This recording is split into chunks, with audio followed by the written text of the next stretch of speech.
Just hearing the name can send shivers down your spine or spark curiosity, depending on your perspective. While it might sound like something straight out of a horror movie, these sandwiches are, in fact, a beloved regional dish rich with history and cultural significance. So, what's the story behind this intriguing meal? How did it become a staple in certain American communities, and is it really as wild as it sounds? Join me today as we discover the unusual story of the fried brain sandwich and whether it lives up to its reputation as one of the most curious dishes in American food history.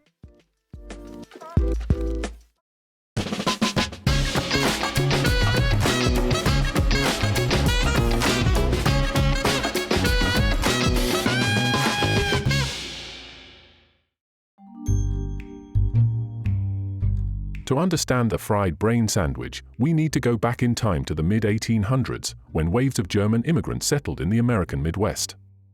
These settlers brought with them not only their culture but also their culinary traditions. And one of those traditions was nose-to-tail eating, using every part of the animal, including the brain.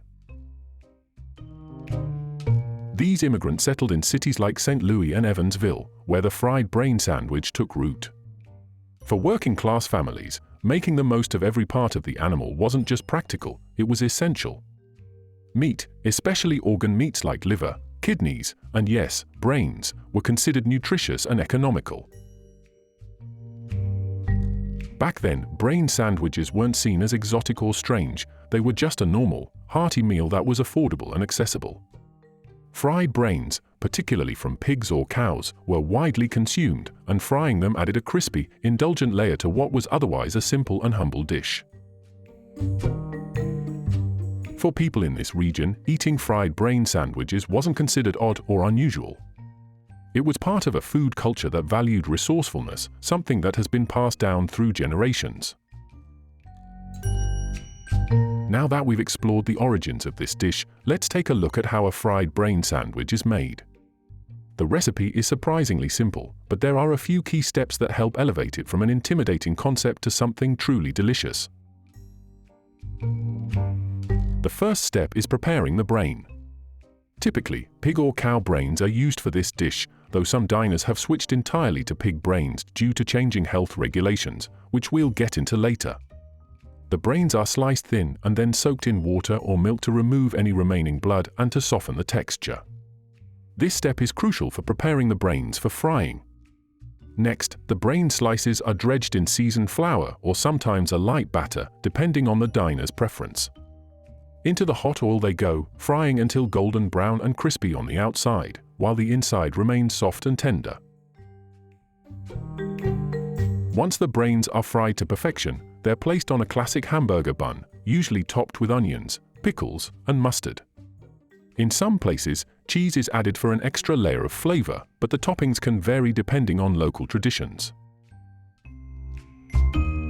At first glance, it may look just like a fried pork tenderloin sandwich or a crispy chicken sandwich. But we know there's something a bit more adventurous going on inside.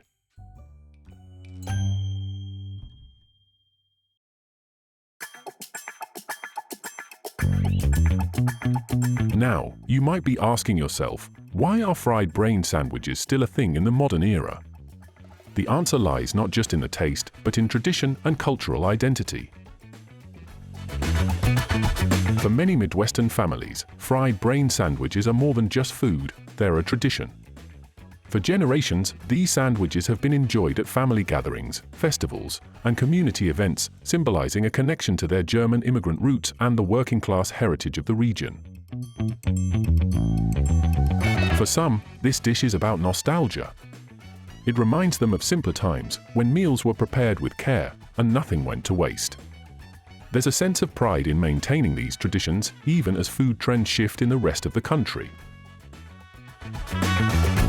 But it's not just about tradition. Many people genuinely love the taste. When prepared properly, brains have a soft, almost creamy texture, balanced by the crispy fried exterior. Add in the tang of mustard and the crunch of pickles, and it's a surprisingly well-rounded sandwich. Of course, the concept of eating brains might sound strange if you didn't grow up with it. However, eating organ meats, what's known as offal, is a practice that has been common across many cultures worldwide. Whether it's pâté in France, tripe in Italy, or haggis in Scotland, these dishes all come from the same philosophy: waste nothing, respect the animal, and enjoy every part. The texture of the brain is soft, sort of like a denser scrambled egg, but smoother. The batter is what really carries the flavor here. It's crispy, salty, and complements the brain perfectly. Paired with the tang of mustard and the sharpness of pickles, it all comes together in a surprisingly harmonious way. The taste of the brain itself is actually pretty mild. It doesn't have the strong, gamey flavor that some might expect from organ meat. If you didn't know it was brain, you might think it was just another fried meat sandwich, something like fried chicken or even fish. Despite its long history, the fried brain sandwich has become a rarer sight on diner menus over the years. There are several reasons for its decline. The biggest factor was the outbreak of mad cow disease, or bovine spongiform encephalopathy, BSE, in the late 20th century. This neurodegenerative disease, which could be transmitted through the consumption of contaminated cattle brains, led to strict regulations in the United States. By the early 2000s, many diners had to stop serving cow brains altogether due to these health concerns. In response, some places began using pig brains instead, as they were not affected by the same regulations. However, as sourcing brains became more difficult and diners began to adapt to changing tastes, the fried brain sandwich started to fade from popularity. In today's world, where lean meats and plant-based diets have become the norm, the idea of eating brains might seem outdated or unappealing to many. But for those who grew up with it, it's not just about taste, it's about preserving a piece of their culinary heritage. So, is the fried brain sandwich as wild as it sounds? Maybe, depending on where you're coming from. For those who grew up with it, it's simply part of the regional food culture. For others, it might seem like a daring culinary adventure. One thing's for sure, whether or not you decide to try it, the fried brain sandwich represents something far greater than a quirky dish. It's a symbol of resourcefulness, community, and the enduring power of food traditions.